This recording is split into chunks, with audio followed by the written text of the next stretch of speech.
Good evening, everyone. Who would like to say the opening prayer, please?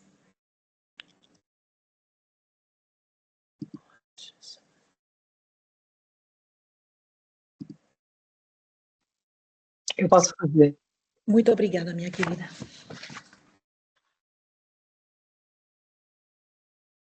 Amado Mestre Jesus, obrigada pela oportunidade que o Senhor nos concede de estarmos aqui, pela confiança, pela assistência dos bons espíritos. Ajuda-nos a aproveitarmos ao máximo o presente momento e a nos empenharmos em praticar os conhecimentos adquiridos. Que o Senhor seja conosco agora e sempre, que assim seja. Que assim seja. Muito obrigada. Boa noite a todo mundo de novo. Alguém tem alguma pergunta ou algum comentário a partir da semana passada? Com referência à semana passada? Então vamos continuar. Para ele, o sentido da vida permanece adstrito ao círculo estreito da aquisição de coisas e a sujeição de outras pessoas aos seus caprichos. Estamos falando, entre parênteses, dos indivíduos infantis, porque psicologicamente imaturos. Continuamos. Torna-se ditador impiedoso, sicário implacável, juiz cruel. Proporciona-lhe prazer mórbido a dependência das massas e dos indivíduos, particularmente, não, essa aqui, não. No postulado, sim. é um pouquinho antes. Eu tinha em azul aqui também. What page is that on, Joe? No meu livro é página 21. Você tem o PDF, Geo? Não. Tenho não, meu amor. Isso, eu tenho, ok. O postulado começa no assim. postulado. No não postulado? Uhum. Okay. Ela estava falando de Jesus. Eu tenho um PDF que é um problema como você não imagina. Tem como usar o search, o Ctrl F, Yeah, e Control F, botar Command, se você apertar, Claudinha, Command F. Command what? E aí você pode botar a palavra postulado e deve te levar ao parágrafo. Command F. O som não está bom. Command what? F. N assim, Nancy? Não, F Command fine. F é em faca.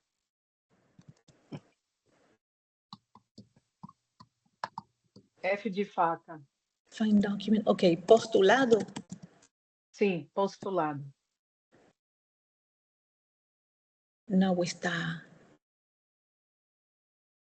me ubicando.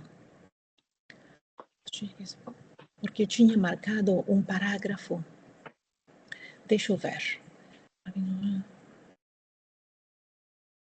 Era a segunda página.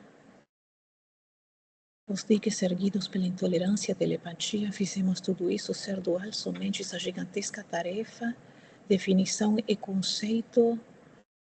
Definição e conceito. Então é 1, 2, 3, no 4. postulado. Achei, meu amor, achei. Achou? Muitíssimo obrigada a vocês duas.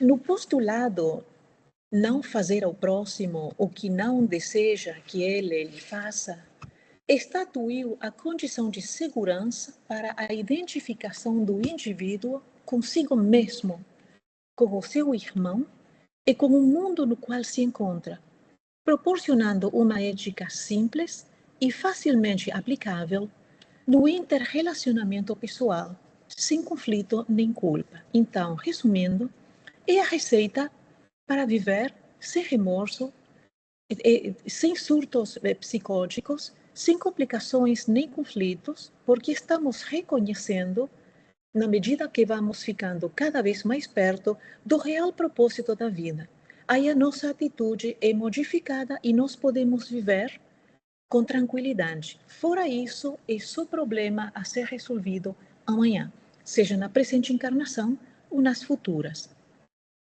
Da mesma forma, propondo o autoaperfeiçoamento pela superação das paixões dissolventes, trouxe o futuro para o presente, tornando o reino dos céus um estado de consciência lúcida, longe do sono e das psicoses totalmente superadas. Entendamos isto pelo amor de Deus.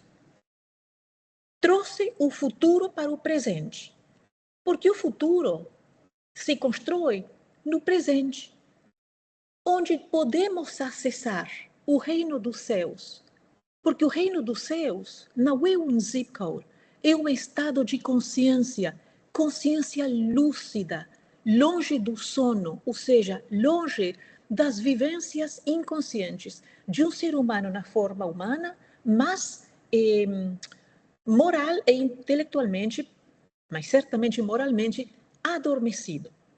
Do sonho, ou seja, a fantasia. O sono é uma consciência adormecida. Os sonhos são as fantasias, que é realmente o real estate das crianças, dos jovens. E abandonando também as psicoses totalmente superadas. Vamos passar um tempinho trabalhando esse assunto aqui das psicoses. Se fala muito nisso, mas nem sempre entendemos o que é. Então, a psicose é um estado mental em que a pessoa perde, em maior ou menor grau, o contato com a realidade. Ela pode ter dificuldade para distinguir o que é real do que não é. Os sintomas mais comuns incluem, primeiro, delírios. O que são os delírios? São crenças falsas, mantidas com convicção, apesar de evidências contrárias. Por exemplo, acreditar que está sendo perseguida, ou espionada, ou observada, ou julgada.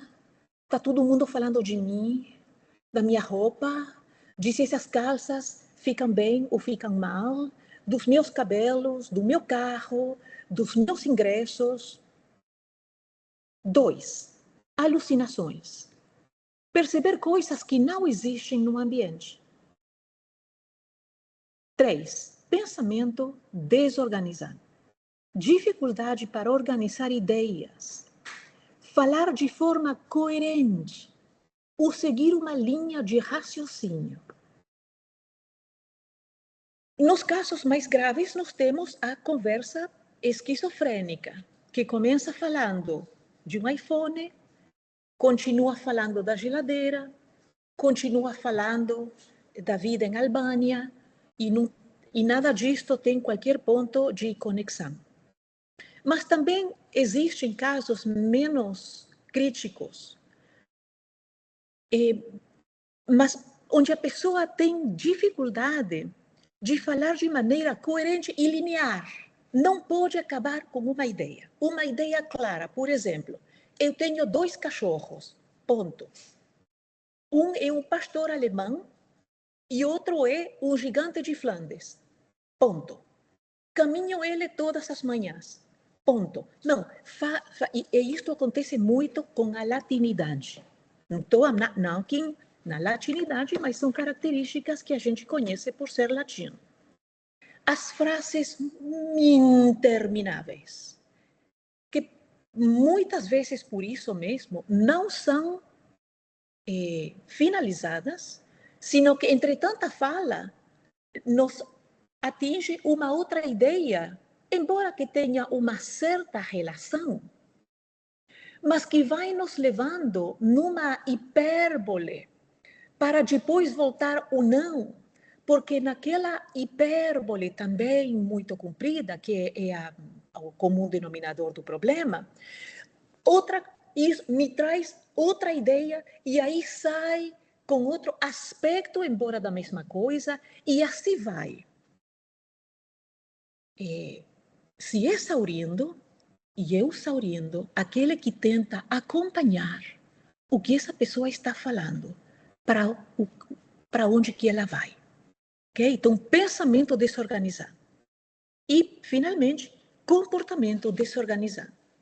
Atitudes estranhas ou inadequadas à situação. Em alguns casos, diminuição da expressão emocional e do interesse pelas atividades do dia a dia. Aquela coisa flat, aquela coisa dull.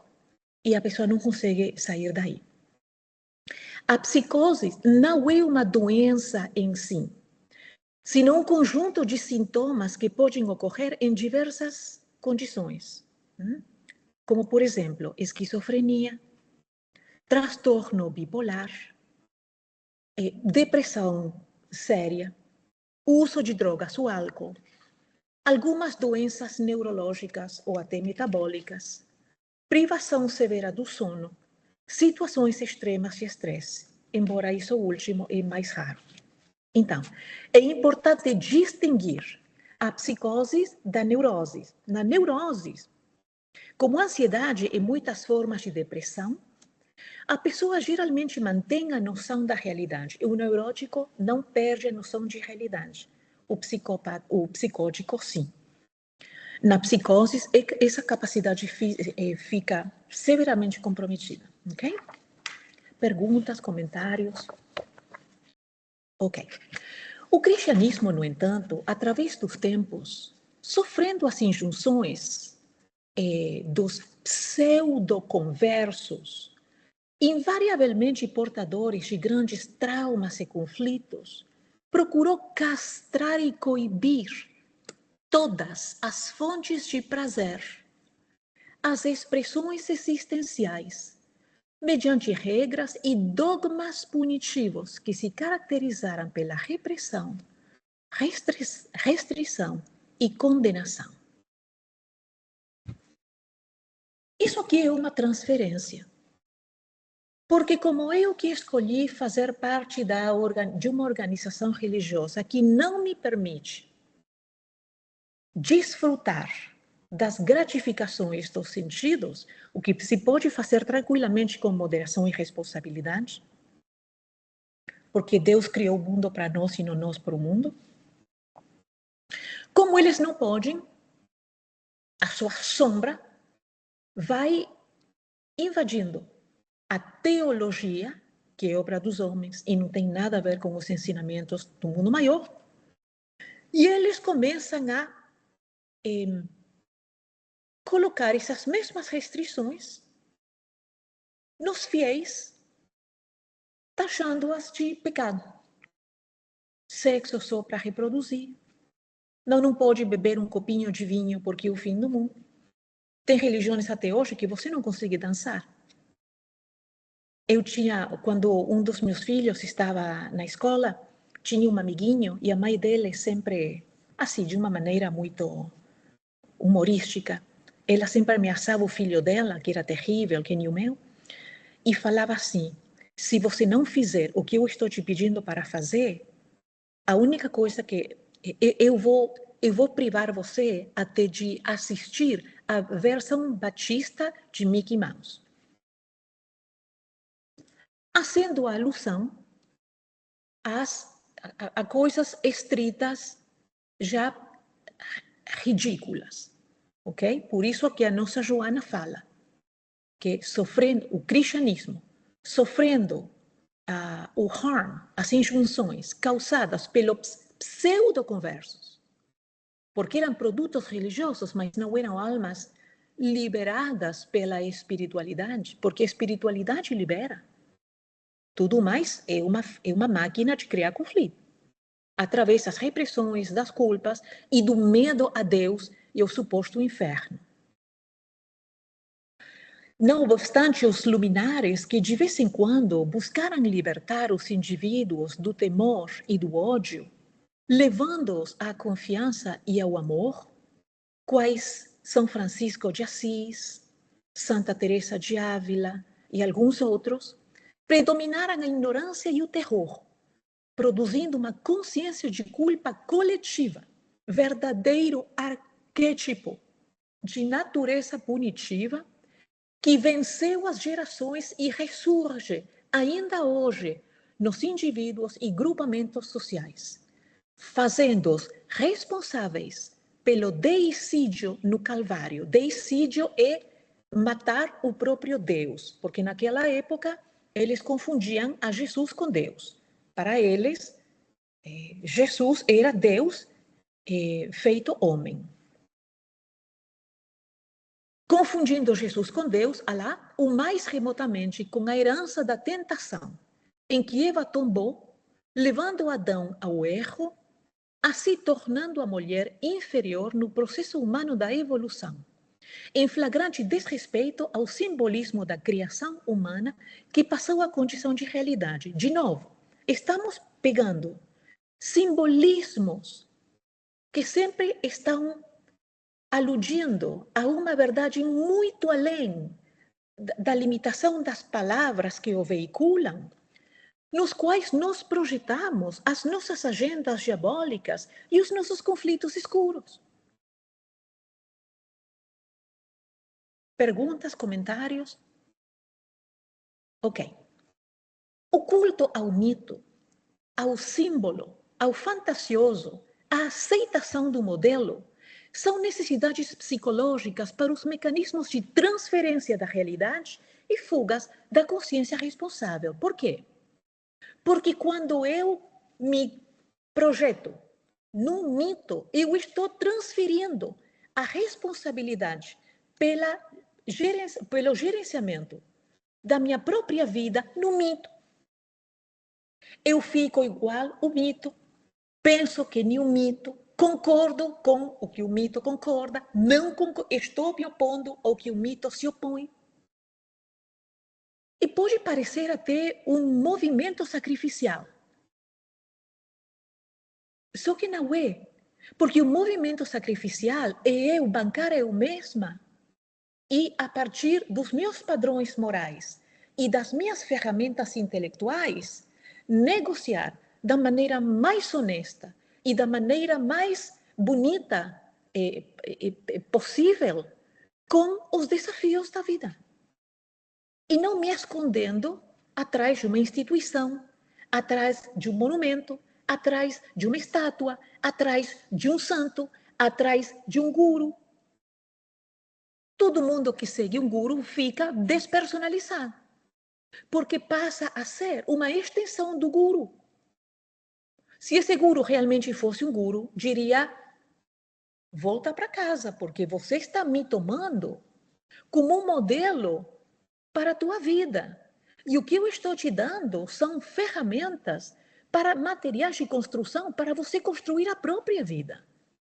Mas não é para você ficar virar eu, nem eu virar você, nem eu viver através de você. E claramente nem você viver através de mim. São todas fugas psicológicas, tentando fugir à responsabilidade de viver que implica levantar pesos pesados. Voltando ao livro agora, a evolução das ciências vem logrando anular esse efeito pernicioso. E graças ao advento da psicologia espírita com Allan Kardec, recupera-se o ser humano do conflito em que se encontrava, promovendo a condição de possuidor de valores preciosos que lhe cumpre desenvolver individualmente, embora a esforço de trabalho paciente e constante, porque Roma não se construiu da noite para o dia.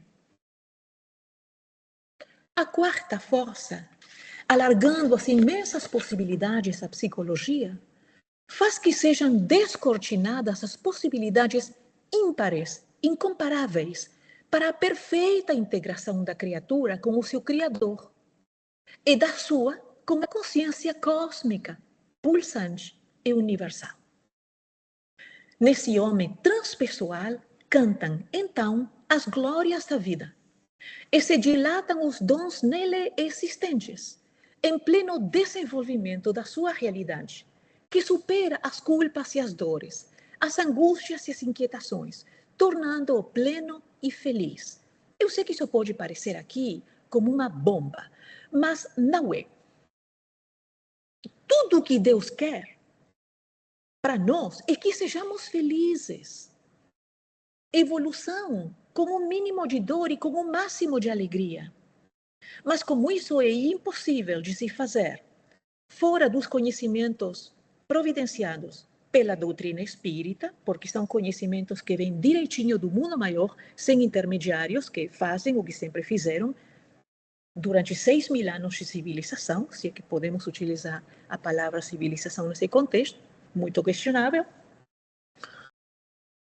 Então é assim, Deus é o nosso GPS, não é um sensor, não é um membro do Politburo, não é a Gestapo, não é nada disso. Deus está nos dizendo, filhos, aloha, está aqui o caminho para parto sem dor. Não tem parto sem dor, mas um parto com um mínimo de dor.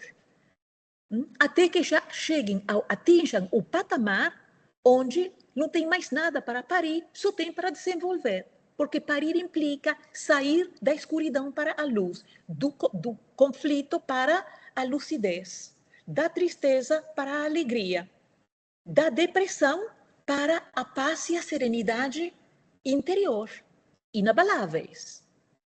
Porque se é seasonal, todavia não chegamos. Ok? Muito bem.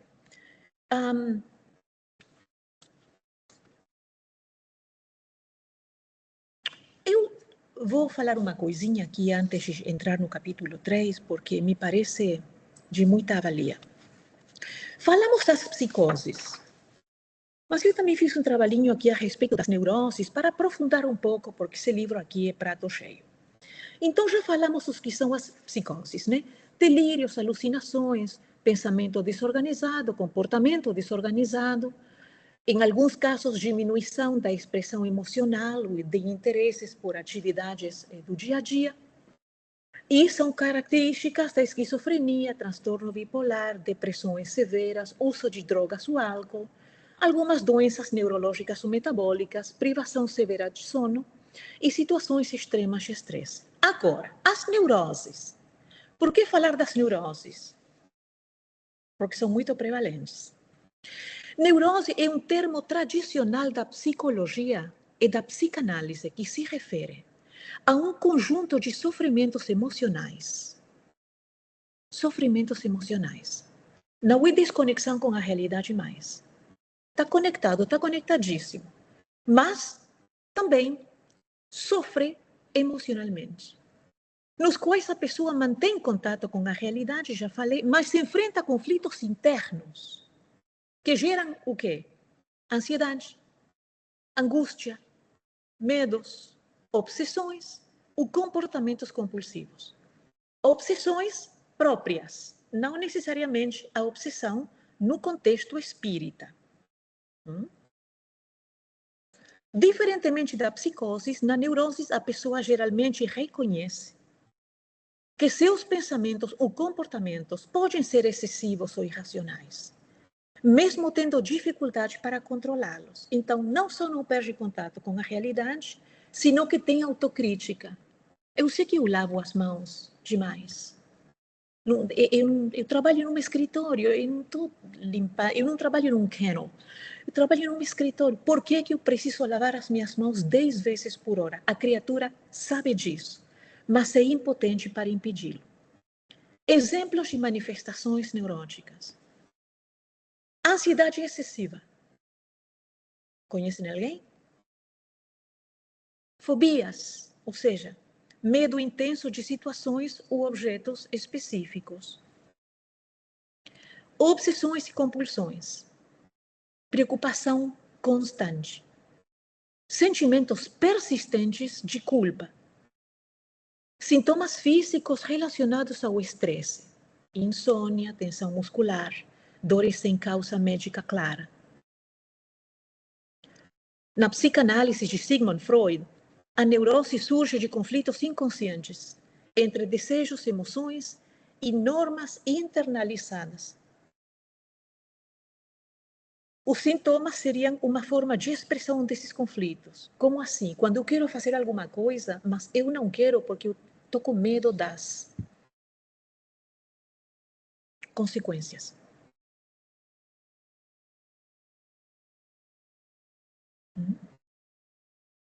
Isso é que para o Freud gera as neuroses. Por exemplo, eu quero ir para o meu trabalho vestida de homem, mas eu não faço isso. Eu continuo a me vestir de mulher, porque eu não posso perder o meu trabalho. E exemplos que nem esses, miles.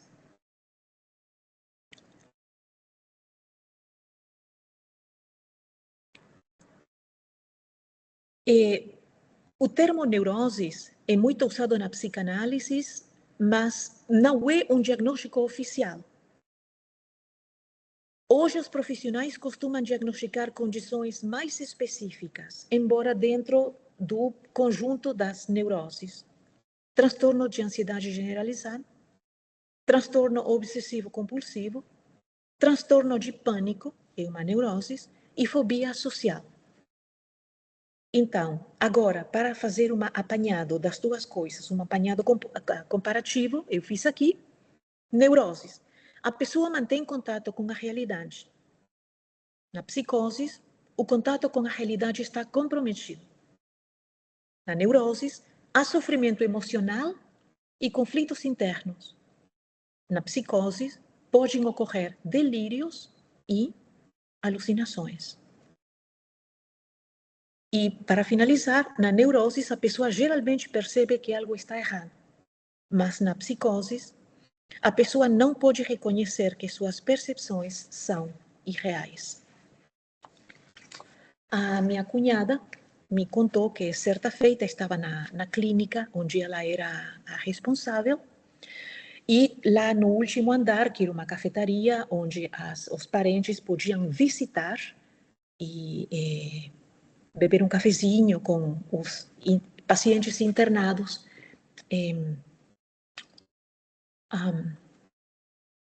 Na clínica, fora dos seus dormitórios, escutaram um barulho de aqueles. Subiram todos correndo e encontraram uma jovem moça sentada numa mesa, o irmão dela, que tinha arrancado a televisão da parede e estraçalhado em contra do chão.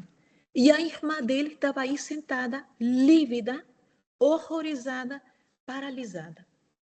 Quando perguntaram o que tinha acontecido, o moço falou que ele estava muito zangado porque a televisão não parava de lhe fazer perguntas e de interromper a sua visita com a sua irmã, de quem ele gostava muito. Então, arrancou a televisão, porque a televisão estava lhe falando pessoalmente. Então, nós podemos ver nessa situação que a pessoa não reconhece que as suas percepções são irreais. Ok? Perguntas, comentários? Ok. Capítulo 3, o homem psicológico maduro. O ser humano é o mais alto e nobre investimento da vida. Momento grandioso do processo evolutivo que, para atingir a sua culminância, atravessa diferentes fases que lhe permitem a estruturação psicológica, seu amadurecimento, sua individuação, conforme Jung. Alto o fogo. Para Carl Jung, individuação é o processo de desenvolvimento psicológico pelo qual uma pessoa se torna quem ela realmente é em sua totalidade. Se tivéssemos que escolher uma palavra fora do arsenal junguiano, diríamos autorrealização, self-realization. Não significa tornar-se um indivíduo individualista, ou egoísta, egocêntrico, mas integrar os diversos aspectos, conscientes e inconscientes, em um todo mais harmonioso. É muito importante que entendamos e tentemos reter esse conceito, porque a nossa Joana usa muito a individuação no contexto junguiano. Como ocorre a individuação? Segundo Jung, todos nós temos partes de nós mesmos que desconhecemos ou reprimimos. Então precisamos, primeiro, reconhecer a sombra. A sombra é composta por características, desejos e emoções que rejeitamos ou escondemos. A individuação exige que a pessoa tome consciência dessas partes em vez de negá-las. Quando nós negamos aspectos de nós mesmos, só porque nós não aprovamos disso, não porque nós não reconheçamos isso como uma verdade que nos representa, porque temos que fazer essa diferenciação. Nós estamos sendo dominados, controlados pela sombra. Porque a sombra, como tudo que vive, quer viver. E para viver tem que se proteger. Então, quando nós apontamos uma luz na sombra, a sombra vai tentar defendendo, negando, projetando para uma outra pessoa, para ela ficar intacta. Então, primeiro reconhecer a própria sombra, aceitar as nossas características, das quais nós não aprovamos, mas reconhecemos que ainda estão por aí. Segundo, diferenciar-se da persona. A persona é a máscara social que usamos para nos adaptar ao mundo. O indivíduo precisa perceber que não é apenas o papel que desempenha na sociedade. Caso contrário, tem uma existência numa pequena, diminuta órbita egóica e não está muito lá na frente de uma ameba ou de um paramécio, porque a sua vivência realmente é muito superficial. 3. Integrar os aspectos inconscientes. Jung descreveu figuras simbólicas como a ânima, aspecto feminino na psique masculina, e o ânimos, aspecto masculino na psique feminina. Por quê? Porque integrar esses elementos amplia, enriquece o ser e dá dimensão. Vamos ver, por exemplo, o homem. Aceitar, incorporar, não se envergonhar e tentar esconder o seu aspecto maternal, por exemplo, como seus filhos. Nós hoje vemos isso muito mais fácil, né? No YouTube, vemos que um brutamontes desse tamanho aqui, assim, todo coberto de pelos e aquela coisa, bem viril, se deixando maquiar pelas filhinhas de 3, 4, 5 anos, e colocam coisinhas, perucas, fazem um cabelo de... Na minha geração, se nós teríamos tido YouTube, ninguém, mas você não ia conseguir ver um homem nessa situação jamais. Por quê? Porque assumindo essa ânima,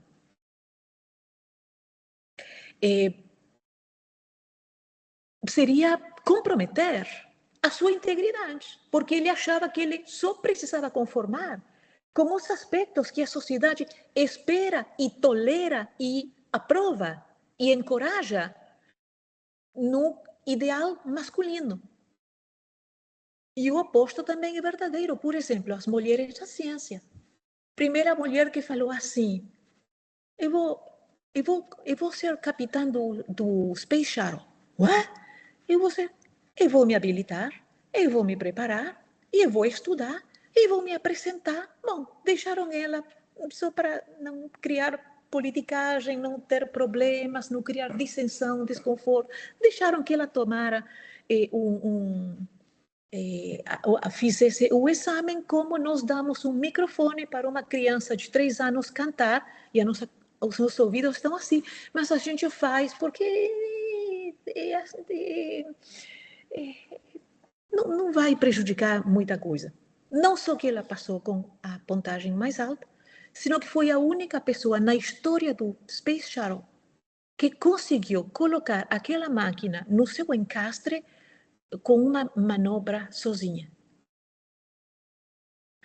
ela teve que ir no seu inconsciente e fazer, chamar os seus conteúdos ânimos. Por quê? Porque na NASA tinha tudo em contra, só pelo fato de ter ovários.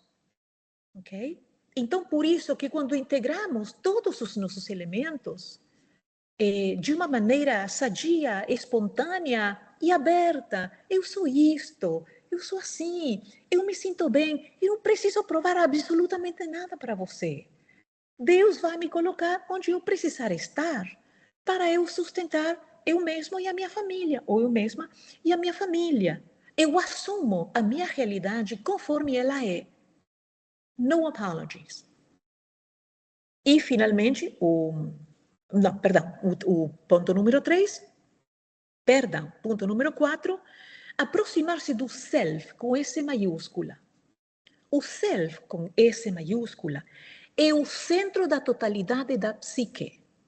Para quem é espírita, é o espírito eterno. Não é o ego. É uma realidade psicológica mais ampla que engloba consciente e inconscientemente o passado reencarnatório, o inconsciente coletivo.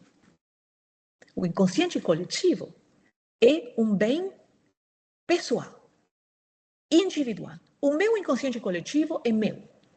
O inconsciente coletivo da Geo é da Geo.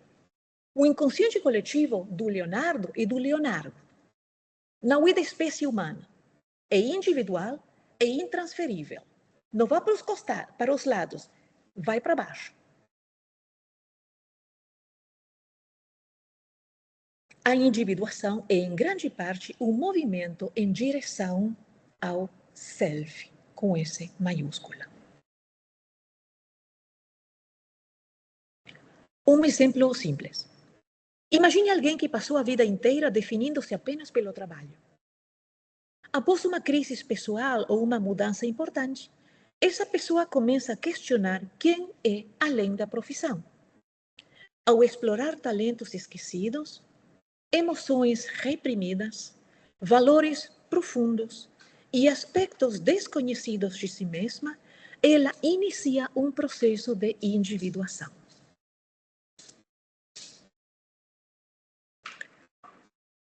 Então, para Jung, a individuação não leva à perfeição, para Jung, mas à inteireza. O objetivo não é eliminar defeitos ou conflitos, mas tornar-se consciente deles e integrá-los à personalidade. Mas, Claudinha, então o espiritismo fica onde? O espiritismo pede que agora que você está consciente deles, elimine aqueles que trabalham, pesam na tua economia, da economia da tua regeneração, do teu movimento de regeneração, mantenhas e fortaleças e aumentes aqueles que trabalham para favorecer o teu movimento de regeneração. Porque quando você já se regenerou, você começa a se elevar e quando você conclui a sua elevação, você atinge a plenitude.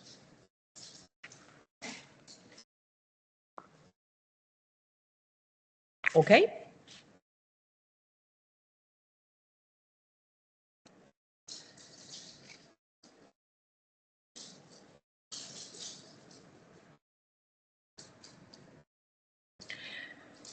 Ao atingir a idade adulta, deve estar em condições de viver as suas responsabilidades e os desafios existenciais.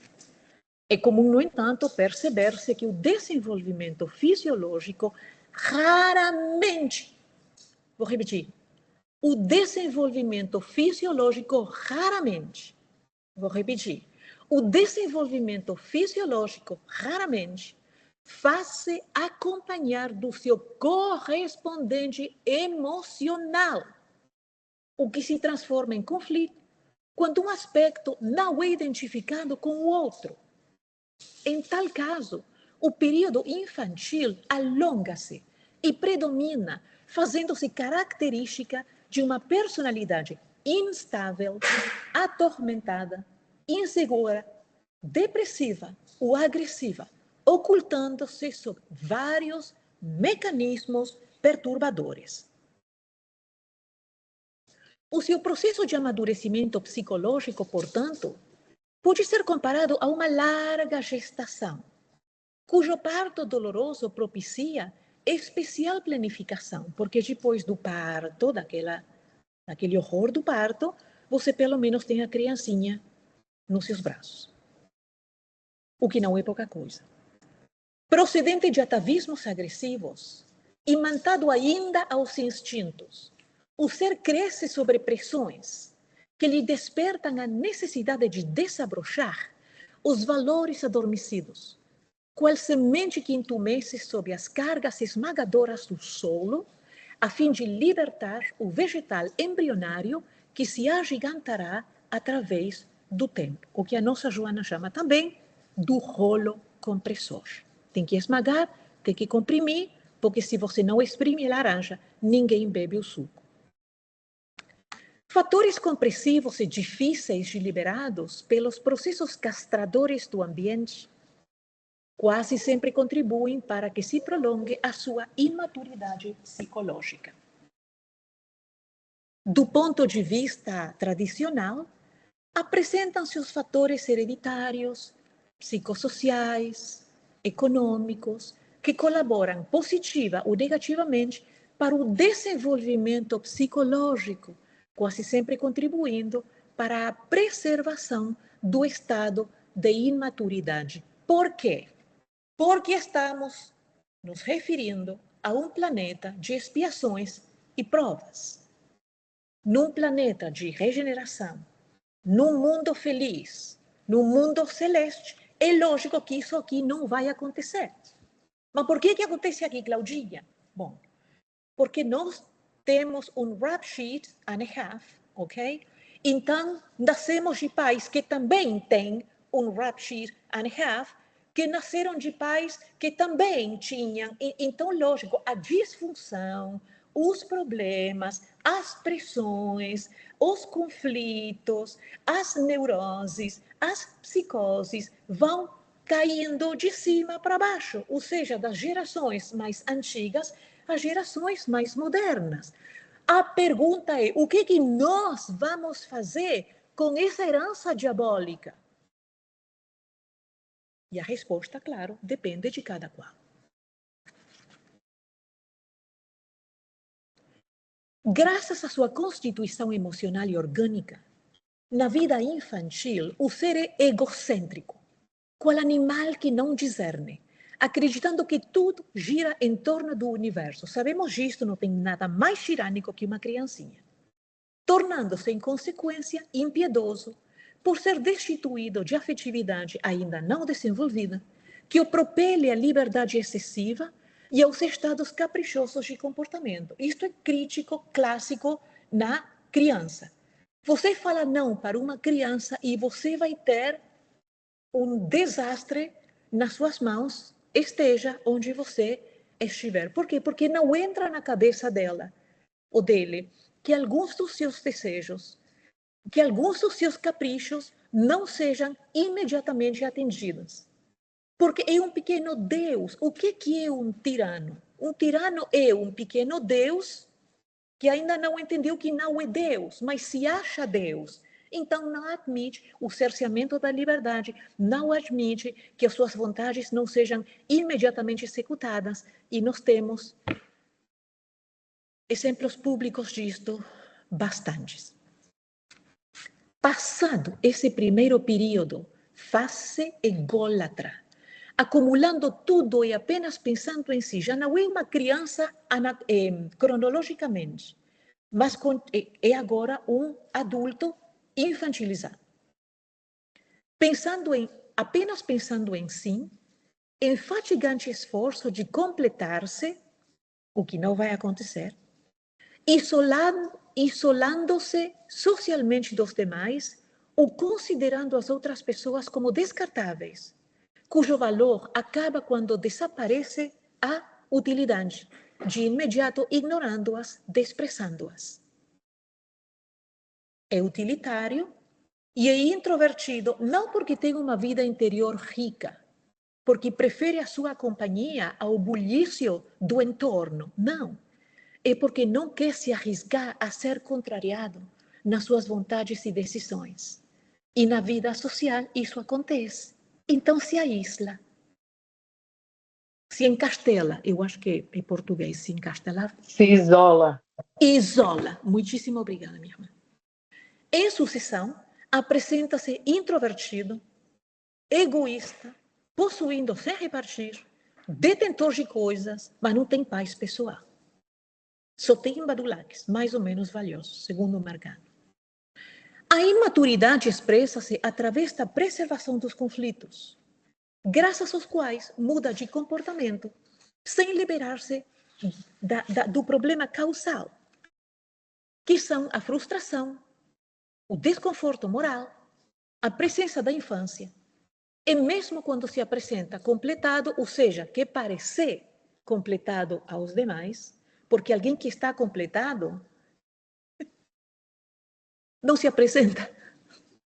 Já tem tudo o que pode precisar. Então, se apresentar a quem e para quê? As suas reações prosseguem infantis, destituídas de sensibilidade, no tormento de metas sem significado. Ok? Para ele, o sentido da vida permanece adstrito ao círculo estreito da aquisição de coisas e à sujeição de outras pessoas aos seus caprichos. Torna-se ditador impiedoso, sicário implacável, juiz cruel. Proporciona-lhe prazer mórbido a dependência das massas e dos indivíduos, particularmente fruindo de maneira masoquista do prazer na própria dor ou alheia, na dor própria ou alheia, desenvolvendo a degenerescência afetiva até o naufrágio fatal. Vamos Cláudia, posso fazer um destrinchar isso aqui. comentário? Claro, por favor. A respeito da questão que você falou das crianças, né, desse comportamento, dessa ditadura, vamos dizer, hoje já se sabe que em idade muito tenra, o córtex pré-frontal ele não está desenvolvido nas crianças e que todas as vezes que elas recebem ou não, aquilo é percebido como uma ameaça, né? E aí entra a questão de os pais terem serenidade o suficiente para, para modelar o comportamento e acalmar a criança. Então, é interessante a gente pensar no impacto que esses conhecimentos que as pesquisas do desenvolvimento infantil, esses resultados têm saído e como isso vai afetar a nossa sociedade, porque nós temos visto hoje em dia essas informações elas estão sendo largamente difundidas, né? E as pessoas que hoje estão entre os 30 e 40 anos e têm filhos pequenos, têm procurado muito esse tipo de informação. Então, assim, me defrontar com isso, principalmente agora, né, que Isa tem uma criança, se eu já tinha esperança no futuro do planeta, agora ainda mais, porque isso que Joana retrata aqui nesse capítulo é tão importante. A gente lida diariamente com um grande contingente de pessoas que são infantilizadas, que são adultos, né, infantilizados, que trazem a sua criança manejando a sua personalidade, tomando as decisões da vida, reagindo às questões, né? Daí o tanto de desentendimentos, daí o tanto de melindre, daí o tanto de dificuldade de conflitos, né, interrelacionais. Então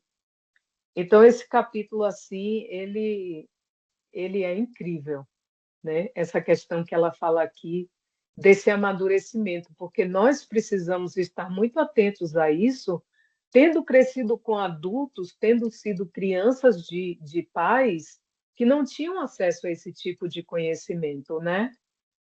Que cresceram com uma realidade muito dura e muito cruel.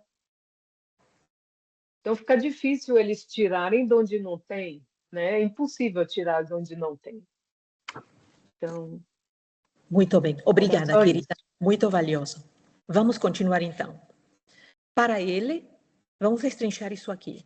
Para ele, o sentido da vida permanece astrito ao círculo estreito da aquisição de coisas e à sujeição de outras pessoas aos seus caprichos. Ela não desenvolve valores mais amplos, como empatia, crescimento interior ou serviço ao próximo.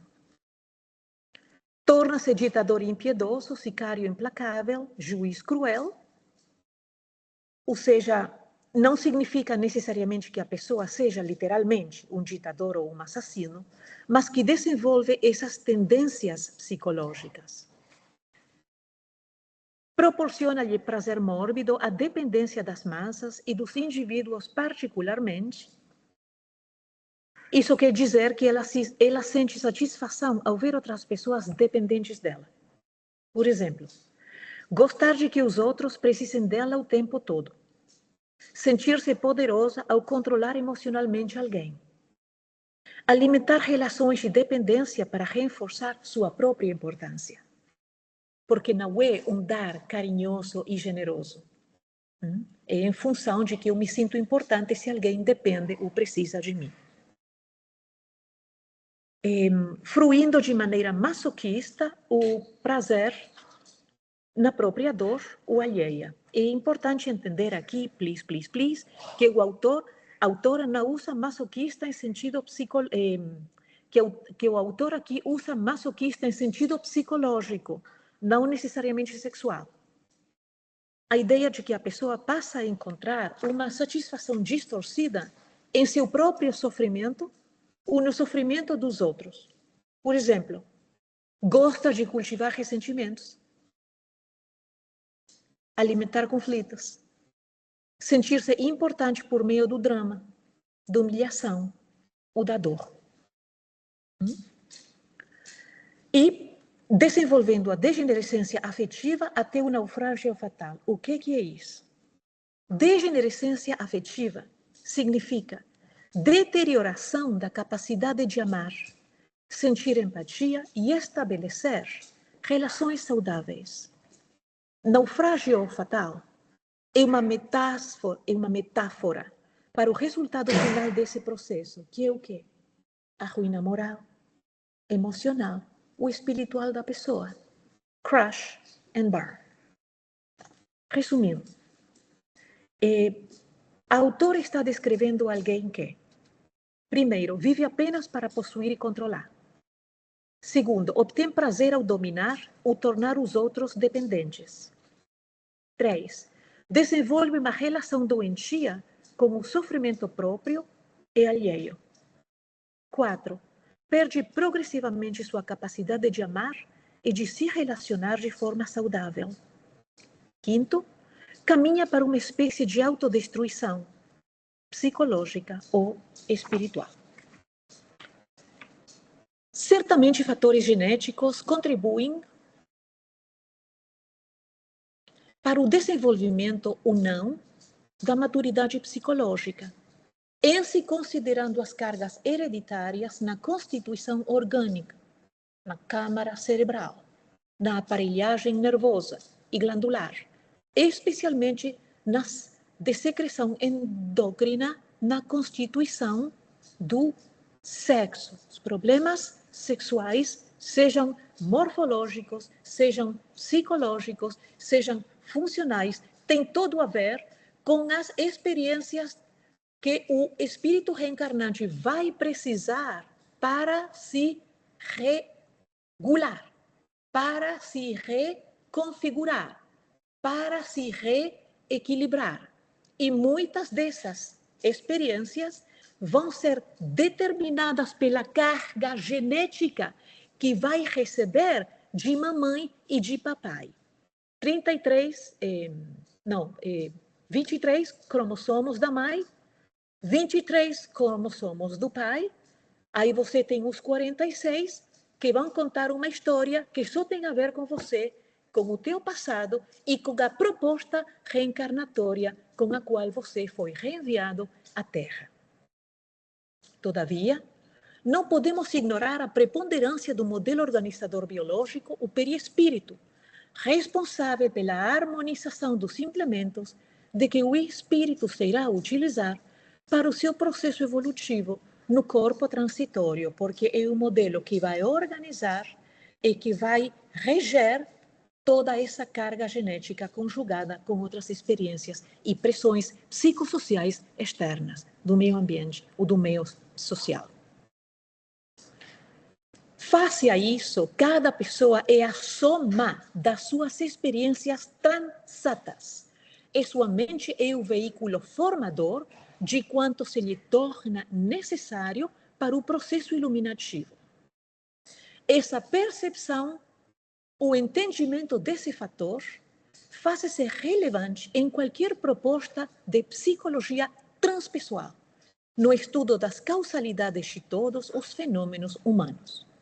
Os velhos paradigmas e modelos sobre o homem cedem passo à introdução do conceito do ser ancestral, com toda a historiografia das suas reencarnações, que se tornam responsáveis pelo desenvolvimento do eu profundo. A anunciada cisão entre o eu e o sim, atávica, desaparece quando a análise do perispírito demonstra que a personalidade resulta da experiência de cada etapa, mas a individualidade é a soma de todas as realizações nas sucessivas reencarnações. Graças a esses fenômenos, as pressões psicossociais, ambiente, educação, lutas e atividades, aparecem contribuindo de uma ou de outra forma para a realização das metas ou reparação delas, em razão dos processos de mérito ou débito de que cada um se faz portador.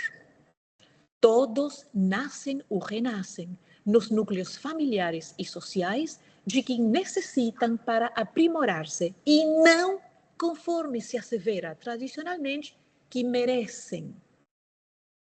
As cargas de genes e cromossomas, as condições psicossociais e econômicas, formam o quadro dos processos de burilamento moral e espiritual, resultantes da reencarnação caldeadora dos dispositivos individuais para a evolução. Caldear é esquentar um ferro para poder lhe dar forma.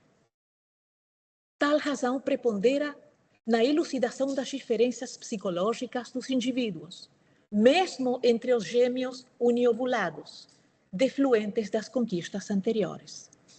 A maturidade psicológica tem um curso acidentado, feito de sucessos e repetições, por formar um quadro muito complexo na individualidade humana. A sua primeira fase expressa-se como maturidade afetiva, quando o ser deixa de ser captativo, ou seja, tudo para mim, por fenômeno atávico, para tornar-se ablativo, ou seja, se desliga, se desprende, que é a fatalidade do processo no qual se encontra. Da posição receptiva egoísta, profundamente perturbadora, surge a necessidade de crescer e ampliar o círculo de amigos, na sua condição de animal gregário, surgindo as primeiras expressões do amor. Expande o sentimento afetivo e compreende que o narcisismo e o egoísmo somente conduzem à autodestruição, à perturbação. O amor é a chama que arde atraente, oferecendo claridade e calor, ao tempo que alimenta com paz, faz a permuta de energias entre quem ama e aquele que se torna amado. Desenvolve-se, então, uma empatia que arranca o ser do seu primitivismo, conduzindo-o à imensa área do progresso, onde a experiência de doação torna-se enriquecedora, trabalhando pelo olvido do ser em si mesmo, com a lembrança constante do seu próximo. Quem aspira a ser amado, mantém-se na imaturidade, na dependência psicológica infantil, coercitiva, ególatra. Me faz lembrar de um comentário que Chico Xavier fez a uma mulher que chegou até ele depois de uma longa fila e falou, seu Chico, e começou a choramingar, o meu marido me ignora, os meus filhos não me dão gratidão, eu trabalho, eu faço tanta coisa, eu faço comida, limpo casa, caminho o cachorro, pago conta, não sou reconhecida, não sou apreciada, e ela vai. Quando o Chico já deu tempo suficiente, falou, minha irmã, pegou nas mãos dele e falou, você tem a solução nas próprias mãos. E ela falou, como assim, seu Chico? Você precisa aprender a se alimentar do amor que você dá. Quem que gostaria de fazer a prece de encerramento, por favor?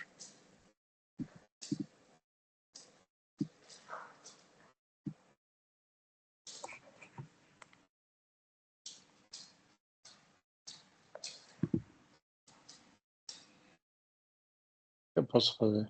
Obrigada, Leozinho. Graças, Senhor, por estarmos juntos novamente nessa classe, pelo ensinamento de hoje, leitura, explicações, pela ajuda do mundo espiritual, Joana, principalmente, pelo trabalho e de podermos trazer nessa temporada aqui que estamos passando nesse planeta. Queremos agradecer aos nossos espíritos guias, mentores desse grupo, familiares e amigos, que estão sempre ao nosso redor, nos ajudando e aprendendo junto. Queremos pedir permissão para encerrar essa aula de hoje. Desejar a todos um feliz fim de dia e uma boa semana. Que assim seja. Que assim seja, meus queridos. Que Boa assim noite seja. para todos. Obrigada, boa noite. Boa noite a todos. Tchau. Boa noite, Boa obrigado. noite, obrigada.